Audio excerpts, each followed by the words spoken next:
bin Sadih ya.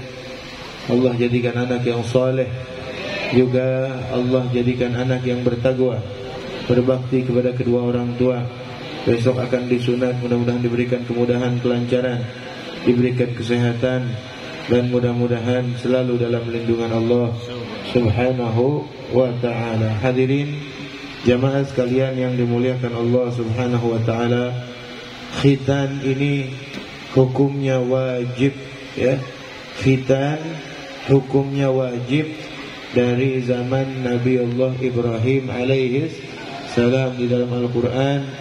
Tsumma auhayna ilaika anittabi' millata Ibrahim hanifah. Kemudian kami berikan wahyu kepadamu, hendaknya kamu ikuti ajaran kakekmu Nabi Ibrahim. Dan beliau atau Nabi Allah Ibrahim bukanlah di antara orang-orang musyrik.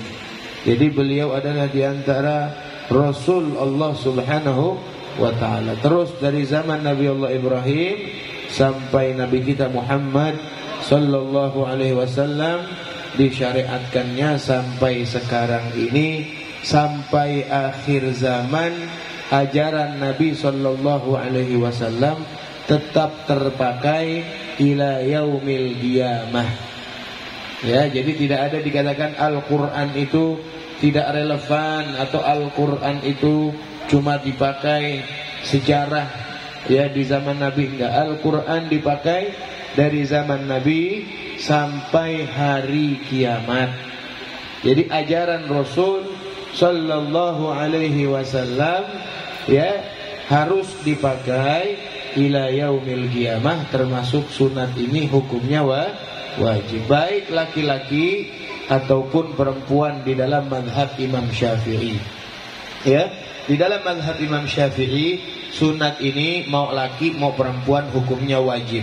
Cuman bedanya kalau yang sudah besar laki doang wajib, perempuan enggak.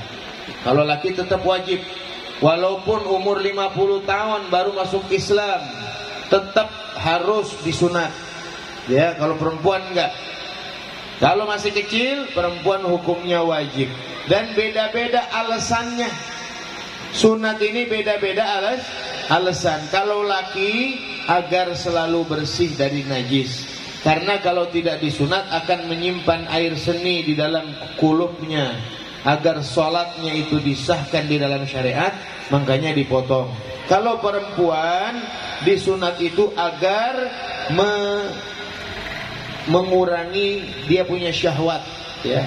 Perempuan itu mengurangi dia punya syahwat ya. Karena syahwat perempuan Allah ciptakan itu 9 ya. Makanya kalau laki 1, perempuan 9. Makanya disunat untuk mengurangi syahwat ya.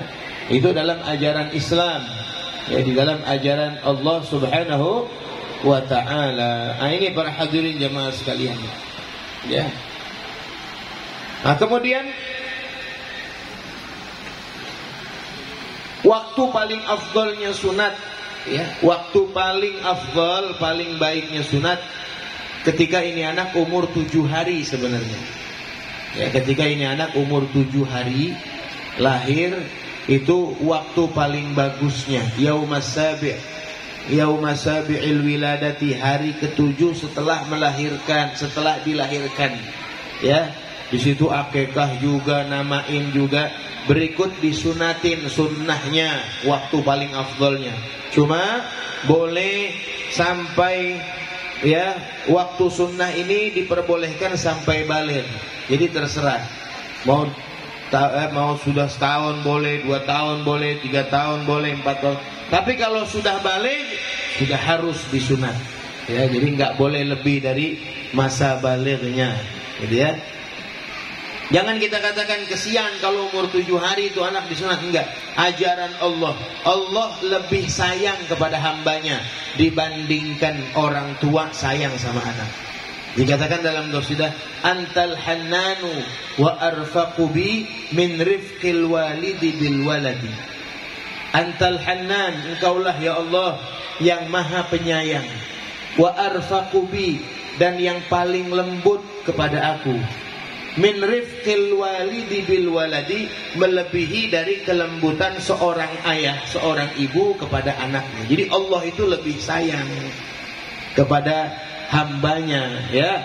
Allah lebih sayang, lebih tahu apa yang dibutuhkan, apa yang kira-kira baik buat makhluknya, buat hambanya. Jadi yang paling bagus umur 7 hari. Cuman jarang dipakai kalau di sini. Nggak ada keriaan berarti kalau umur 7 hari ya. Nggak ada keriaannya, nggak ada yang kondangan. Itu kalau umur 7 hari ya. Tapi nggak apa-apa, umur 7 tahun boleh, 8 tahun boleh. Ya, kalau umur 7 tahun itu sudah lebih dari pantas. Kenapa sebabnya? Karena seorang ayah itu harus memerintahkan anak sholat. Harus. Kalau nggak merintahin anak sholat, seorang tua dosa hukumnya. Ya, dosa. Jadi kalau ada anak nggak sholat, bilangin sholat. Nah, ketika dia memerintahkan sholat, dia pun wajib mengajarkan syarat-syarat sholat. Ya. Di antara syarat sholat adalah bersih daripada najis. Ya, tidak mungkin bersih dari najis kalau ini anak tidak disunat, dikhitan. Nah ini para hadirin jamaah sekalian, ya. Mudah-mudahan insyaallah kita doakan sekali lagi agar anak yang dikhitan Rafa Allah berikan kelancaran, yang akan dikhitan Allah akan berikan kelancaran, kemudahan, dan mudah-mudahan dijadikan anak yang soleh. Kedua orang tuanya diberikan keberkahan di dunia wal akhirah agar bisa membimbing anaknya di jalan Allah Subhanahu wa taala. Sekian dari saya, wal afu minkum. Assalamualaikum warahmatullahi wabarakatuh.